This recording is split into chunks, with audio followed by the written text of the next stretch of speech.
Hello, YouTube. Sidekick here with another episode of 70 Years of Moving Mud, a History of Iron Bombing podcast. This is episode 20, The Rise of Sam. In the last episode, we started talking about Operation Rolling Thunder, the first air campaign against North Vietnam. We talked about the United States Air Force's role in the campaign and essentially how the ball got rolling. While it did not start the way the USAF had hoped, the North Vietnamese were not all that pleased with its inception either. While the North Vietnam refused to be intimidated by U.S. air power, they did not for a moment underestimate its capacity to disrupt their lives, destroy their infrastructure, and kill their people. They just assumed that those were prices they'd have to pay in order to draw the United States into an air war of attrition that it couldn't win. But they also realized that on their own, they could not wage that war successfully. So they turned to their allies, particularly the Soviet Union and the People's Republic of China, for help. Not that those allies needed all that much encouragement, contrary to popular myth and misconception at the time. This was not really because the Soviets and the Chinese communists were desperate to export their ideology and subjugate the free peoples of the world.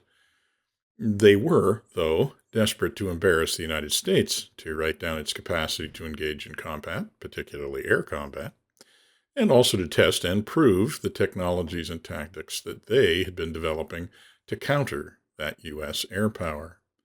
So the support to North Vietnam began to flow almost as soon as the first strike lifted off from the bases in Thailand in early March of 1965. Both the Soviets and the Chinese provided modern anti-aircraft artillery guns in some quantity, as well as ammunition and basic training in their use. The Chinese also provided labor battalions to help keep the rail link between North Vietnam and China open. But the Soviets provided the weapon system that would change the game both in the skies over Vietnam and in every theater of air war ever after, and that was the SAM, the Surface-to-Air Missile. Now, the surface-to-air missile had its origin, as most other air combat technologies did, in the air war over Germany in World War II. During that campaign, the most effective defense against bombers were enemy fighters, or so it felt, anyways. The truth of the matter might be a little different. In point of fact, flak may well have accounted for more casualties than fighters did, but fighters loomed much larger in the minds of airmen, at least in the middle of the conflict. It was the fighter threat that caused the bomber mafia to essentially reevaluate their basic doctrine and in turn almost suspend operations until long-range escort fighters could be brought into service. And it was the defeat of the Luftwaffe in the air that was seen as the greatest victory of the United States Army Air Force over Germany. But anti-aircraft artillery continued to pose a deadly threat even until the end of the war. That being said, the flak of the World War II era was, ridiculously inefficient. It required firing literally thousands of rounds to hit one bomber, and even though the rounds were radar aimed and proximity fused to explode near the targets, the problem really was that the projectiles were unguided. Once fired, they flew on fixed trajectories, and their targets did not. No matter how accurately a AAA shell was aimed, by the time it reached its intended target expected location, some 30 seconds to a minute would have elapsed, and it would have traveled several kilometers. All the target had to do was change course even slightly during that time, and the whole firing solution was ruined. What was needed was a projectile that got to altitude faster, and which could be guided all the way to the target. The problem got immeasurably worse during and after the war as strategic bombers were developed that flew ever higher and ever faster. Solving the problem required the confluence of two technologies that were developed during the war but not really perfected, certainly not combined, and these were a rocket-powered flight and radar. Rocket propulsion provided the possibility of launching projectiles that achieved and maintained controlled and controllable flight, up to and exceeding supersonic speeds. By the end of the war, radar was capable of tracking both a projectile and a target with sufficient accuracy to guide one to the other. What was needed was the will and the means to put the two together. The will was provided, in a sense, by the massive strides made by the post-war United States aircraft industry, which for the Soviet Union really posed an existential threat. And during the Korean War, they had proven that they had designed a fighter that was more than a match for the World War II era B-29s, but it was also clear that U.S. aircraft technology was rapidly accelerating and that the Soviets weren't really able to keep pace. Meanwhile, the MiG-15 was an answer to the B-29. There was no equivalent answer forthcoming to the B-36 or the B-52. They simply flew too high and too fast, which was what they had been designed to do. So another solution needed to be found, one that was not based on air-to-air interception. The Soviets had, at their disposal, both the design documents and engineers and technicians that had the keys to building rocket-powered radar-guided missiles. All of these effectively came from Germany after the war, and all of these allowed the Soviet Union to build what was effectively the very first effective surface-to-air missile. It was known as the Dvina. In Russia, in the West, it was known by its NATO reporting name, the SA-2. The core of the system was the V-750 missile, which was massive. It measured over 19 meters, or almost 35 feet long, and most of this was in fact a two-stage rocket motor. Now, this motor was a significant innovation. It consisted of a solid rocket booster, which launched the missile and accelerated it to Mach 3. The booster then separated, and the missile was carried aloft by its liquid-fueled second stage, also known as the sustainer motor. By the time the sustainer motor had finished burning, the missile was fast and high enough that it could reach altitudes of 30 kilometers, or basically 100,000 feet, which was easily higher than the highest flying bomber could fly, and faster than the fastest flying bomber could fly. But hitting a target more than 30 kilometers away required more than just a powerful engine. It required accurate guidance. This guidance was provided by the fan-song tracking radar. The flight control was provided by control surfaces on the missile.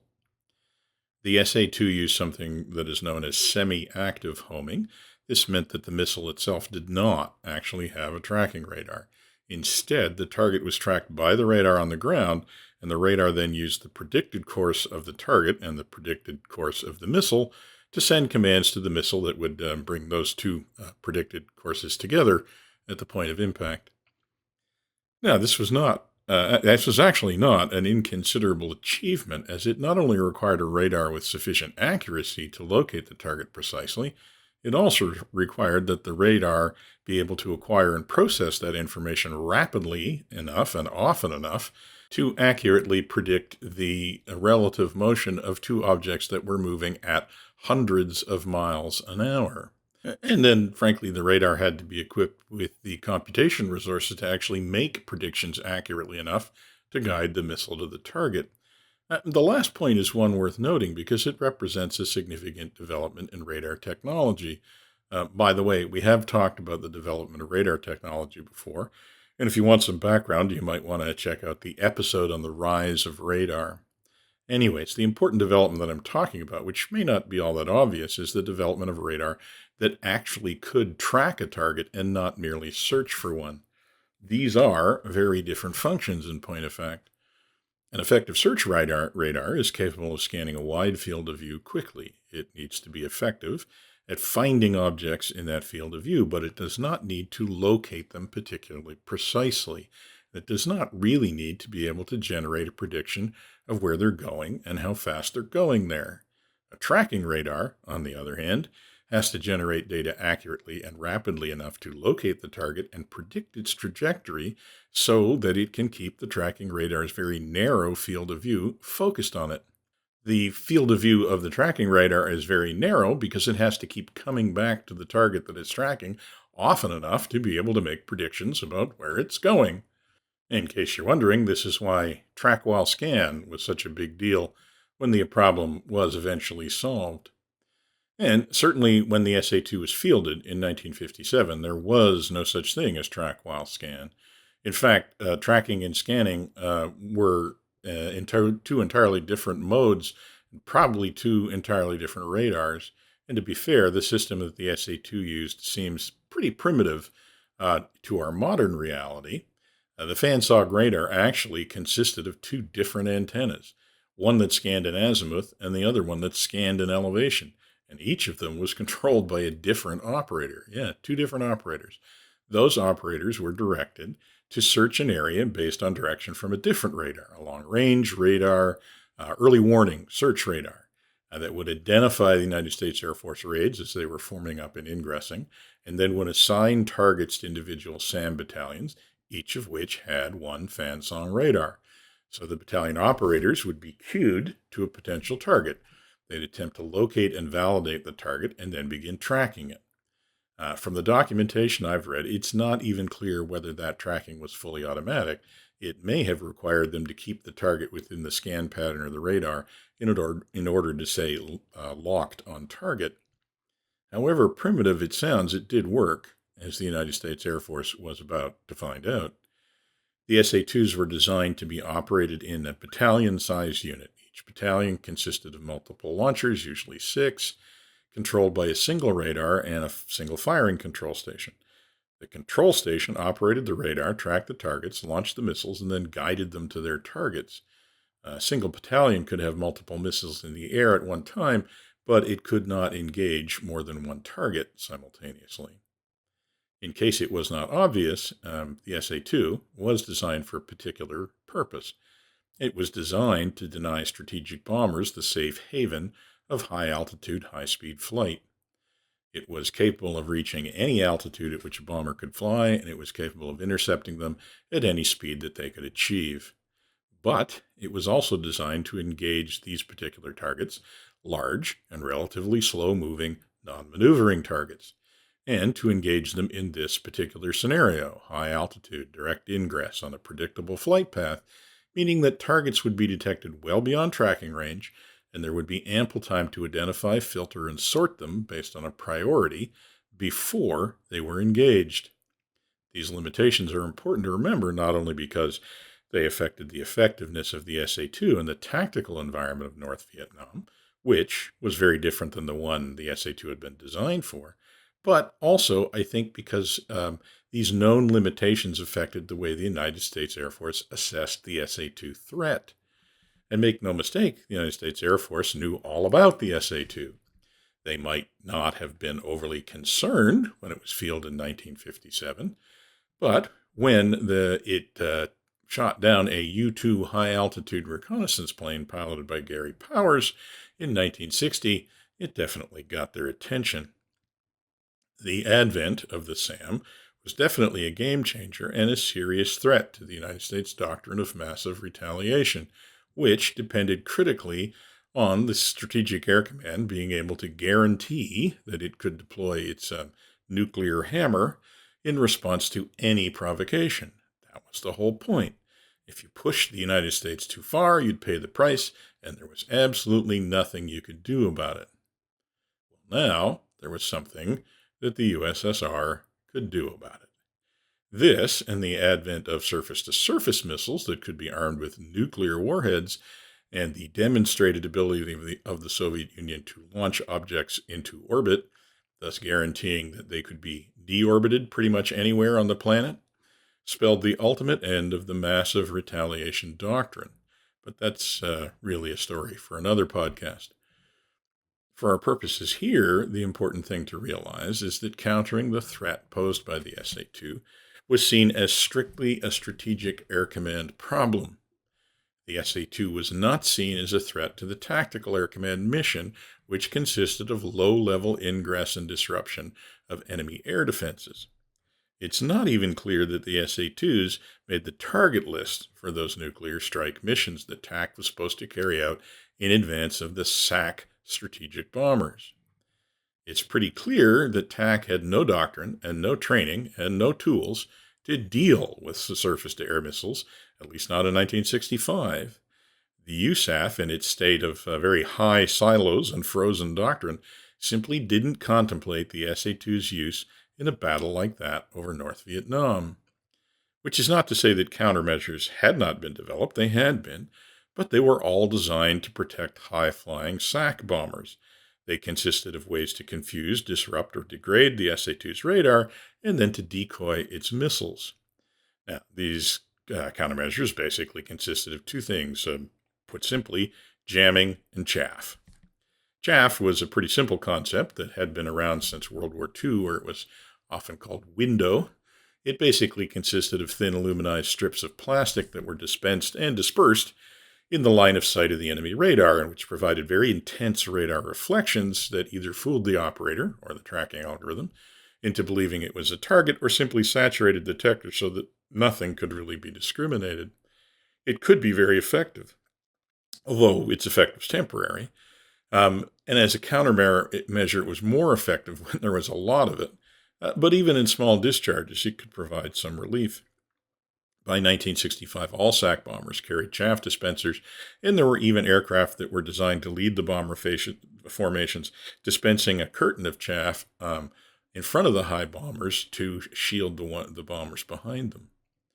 But not one single TAC aircraft had been fitted to carry chaff, and no TAC pilot had ever been trained in its use.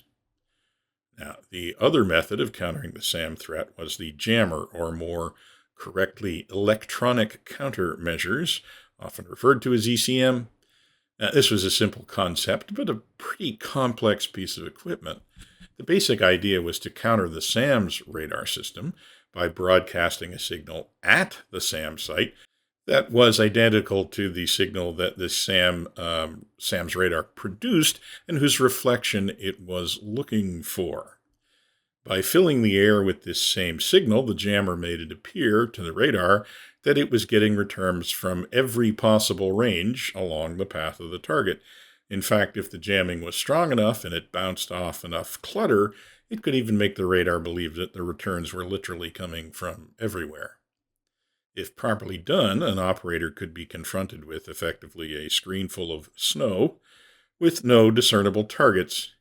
Similarly, if a tracking radar was successfully jammed when a missile was in flight, it would lose track, and as soon as it did, the missile itself would go into a mode where it effectively self-destructed because it had no viable target. And this was because the original SAM systems were not designed with any ability to coast through a period of data loss or degradation the way modern systems are, and it made them pretty susceptible to jamming. So the SAC response was to jam the search radars and then blind them with chaff. And then if those methods were overcome and a tracking radar showed signs of having acquired a target, they'd jam that signal or deploy chaff to decoy the missile by having the tracking radar lock on the chaff cloud instead of the bomber. Given the fairly primitive nature of the SA-2's radars, and frankly the amount of expertise in modern electronics available in the United States, these tactics were actually pretty effective. At least SAC was confident they would be. But that confidence was based on a few assumptions that were very much based on SAC's mission, doctrine, training, and aircraft.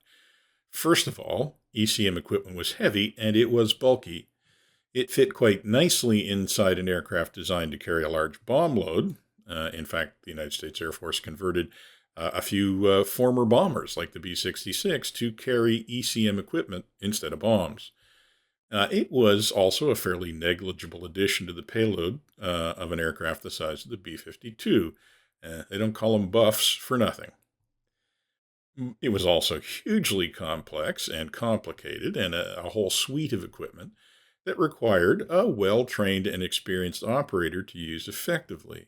I mean, the original ECM equipment was effectively a lab rack of electronics complete with an oscilloscope bolted into an aircraft and connected to several different kinds of antennas on the outside of the aircraft. It had modules for detecting, decoding, and displaying electronic signals, some of which might be quite faint, and it had the capacity to broadcast its own, often very powerful signals over a range of frequencies and waveforms. Like all electronics of the era, it did not feature really any automation because it was not intended that it should be operated by anyone other than a specialist trained in the dark arts of radio frequency engineering. This specialist was the EWO, or Electronic Warfare Officer. EWOs were Air Force flight crew, but they were only found in SAC. Becoming an EWO required a bit of basic flying training, followed by literally months of EW school, wherein candidates were initiated into the mysteries of the dark arts, which I referred to above. Effectively, they learned how to interpret their two-dimensional oscilloscope traces and to form a mental picture of the 3D air warfare battlefield through which they flew. They learned to distinguish different kinds of radar, to tell search modes from tracking modes, to understand the vulnerabilities of the enemy's systems and the strengths of their own. Their job was to identify, locate, and defeat the enemy on the electronic warfare battlefield. And it now was a battlefield that was every bit as critical as the physical battlefield. But none of these EWOs flew in the Tactical Air Command. The very existence of an electronic warfare space as a battlefield was a complete surprise to the aircrew and leadership of the United States Tactical Air Force. The tactical fighter wings did not have the aircraft, tools, techniques, procedures, training, or doctrine to engage the enemy on this new battlefield. And since the only defenses that had been developed to counter surface-to-air missiles were in this domain, the tactical fighter wings were effectively defenseless in the face of that threat when it showed up. As they were to discover, they did not know when they were flying. They did not know when they had been located by a SAM battery. They could not know if they were being targeted. They would not know when a missile had been launched at them. If they did not know where to look, they wouldn't even see it coming. If they did see it coming, they had no idea, or even if, it could be avoided, at least when the SAMs first showed up. In our modern reality, where electronic warfare has become just a part of any air engagement, it's pretty hard to realize just how little pilots knew about the threat and what to do about it in July of 1965. It's an education that the frontline pilots would get in a hurry. I would say that there's good evidence that their superiors all the way up the chain were a little bit slower to get the message. In fact, it's arguable that some may never have gotten the message at all. Evidence of the fact that no one in the chain of command of Operation Rolling Thunder had any real appreciation of the threat is provided by what actually happened before the SAMs became operational. Now, this is a story that's frequently told, but usually it's told from the perspective of a frontline airman, and it goes something like this. We saw those SAM sites being built. We knew what was coming. We begged to be able to go in and take them out, but the politicians in Washington, who were, take your pick, stupid, irresponsible, cowardly, or all three, would not let us. They condemned a lot of good men by their inaction. Yeah, this does make a compelling narrative, I have to admit, and I do not doubt for a moment that it accurately represents the lived experience of the aircrew who were actually in harm's way. But I think it's a little bit, shall we say, skewed in terms of how it describes blame for this situation. Now, the fundamental facts are not in question. The SAM sites were identified while they were being built. They were correctly identified as being SA-2 sites being built with the help of Russian advisors. The frontline tactical fighter wings did request that they be allowed to engage them before they became active. And the request was specifically denied at the political level by LBJ and Bob McNamara, specifically because they felt that the risk of killing Russian servicemen was not worth the benefit that would accrue. All of that is true. But that simplistic telling omits some important context, I think. First of all, what was likely to be accomplished by bombing some of the sites? The narrative as presented seems to imply that the North Vietnamese could have been prevented from deploying SAMs if a couple of them had been bombed while they were being built. And I'm sorry, but this seems to me to be a bit naive. The Russians would eventually supply hundreds of launchers and thousands of missiles to the North Vietnamese. The North Vietnamese would learn to operate the SA-2 missile much more effectively than the Russian advisors knew how to, and under extreme peril to the lives of the operators. It hardly seems likely that bombing a few construction sites would have prevented the eventual deployment of the weapon system. Now, if the tactical fighter wings at the front had been advocating to engage the sites to delay construction so they would have more time to prepare to meet the SAM threat, that might make sense. But the plain fact of the matter is, the only thing, literally, that anyone did in the United States Air Force from April, when the sites were discovered, until July, when they became operational, was to argue about whether or not to bomb them. At least I can't find any evidence that anyone considered any other steps that could be taken to prepare for the coming of SAMs to the battlefield. All of the countermeasures that were eventually deployed were only invented, discovered, or implemented after the first kill, not before. So insisting that those in uniform were betrayed by those who weren't is a convenient narrative that matches much of the rest of the story of the air war in Vietnam. But to me, it feels a lot more like the situation I talked about in the last episode. From top to bottom, the United States Air Force was fighting the wrong war. Whenever reality suggested otherwise, the first response was to find a way to bend reality to the perceptions of the planners, commanders, and flyers that invested so much of their own time and their own reputation and the public's money in preparing to fight the war they intended to, instead of the one they got. In fact, the more I read about it, the more I'm convinced that the air war in Vietnam really is a tale of two combatants that were in a constantly evolving arms race. And in both cases, the frontline troops used their day-to-day experience to get ahead of the opposition. In one case, this input was welcomed, discussed, evaluated, and updated. There was a constant dissemination and discussion across frontline units, and a real sense that tactics needed to keep evolving. On the other side, the frontline troops were also adamant that they were not keeping up with their opponents and that better methods of doing so were available. But whenever those suggestions were made, they were passed through the bureaucratic mill that seemed intent on retaining centralized control over tactics, one that reacted with resistance and even hostility to suggestions that implied that established doctrine and training was somehow flawed. The fact that the first, adaptable, system was practiced by the absolutist communist state and the rigid hierarchical one by the world's preeminent democracy is one of the tragic ironies of the conflict, at least to me. The difference in the approach was on stark display in the events surrounding the very first SAM engagement of the war. On the 24th of July, the SA-2 missile sites that the Soviets had provided and were helping the North Vietnamese to install became fully operational when an F-4, call-signed Leopard 2, was shot down near Hanoi by an SA-2 missile. This event changed the game. The tactical fighter wings in Thailand sought and received permission to go after the SAM sites before they could do any more damage. 3 days after the downing of Leopard 2, a maximum effort strike was organized using F-105s to destroy the identified SAM sites, including radars, launchers, and missiles, in a low-level attack that would basically consist mostly of using rockets and napalm, which were the most effective way of taking out point targets like a SAM battery. But it turned out that the North Vietnamese had predicted this response and were eagerly anticipating the raid because they'd set a trap for the Air Force.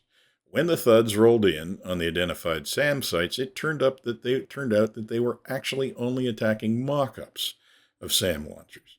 But they found real AAA emplacements ringing the decoy sites. Now, given that they were carrying rockets and napalm to engage SAM launchers and radars at low altitude, this played perfectly into the North Vietnamese plans. Thus, the loss of Leopard 2 was compounded by the loss and significant damage of several more thuds. Something like half of the F-105s on the raid were unflyable the day afterwards because of damage. The damage done to the collective ego of the United States Air Force was even more serious than the physical damage done, I think. Sure, the failure to preemptively strike the SAMs as they were being deployed could be blamed on the Washington bean counters, but being thoroughly outthought and outfought by their supposedly unsophisticated and unprepared opponents in the actual theater could not. It suddenly began to dawn on pilots and commanders on the front lines that maybe this was going to be a harder job than they thought, and maybe even they weren't really ready for the war they found themselves in. So that's what we're going to talk about in the next episode, because that's about all the time we have for today. So next time we'll continue the story of how the United States Air Force endured, tried to adapt, and in the end kind of failed to overcome the North Vietnamese air defenses, but not through lack of trying. Thanks for listening, and we'll talk to you again soon.